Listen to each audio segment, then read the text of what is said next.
আসসালামু আলাইকুম। এমআরএম ট্রেডার্সের পক্ষ থেকে স্বাগতম। আবদুল্লাহর পাগড়ি মার্কা সরষের তেল নিয়ে কথা বলতেছি। এটা হচ্ছে কোলফ্রেশ ভার্জিন।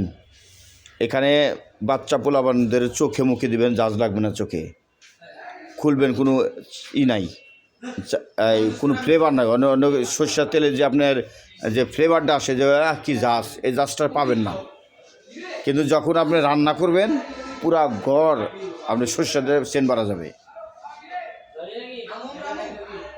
আর একদম ন্যাচারাল। আর এই তেলটা যে ব্যক্তি তৈরি করছে, যে মালিক নাম দিছে কি পাগড়ি মার্কা, অর্থাৎ এখানে কোনো সে ভেজালের ভিতরে, তার কথা হলো আমি তেলটা কম চলুক, কিন্তু মানুষকে আমি ন্যাচারাল খাওয়াবো। আর আগামী সপ্তাহ থেকে আমার ঝাঁঝালো তেল আসবে, ওটা আবার রেট একটু কম, কিন্তু ওটা কিন্তু কেমিক্যাল নয়, ওটা কিন্তু ঝাঁজ আছে কেমিক্যাল ছাড়া।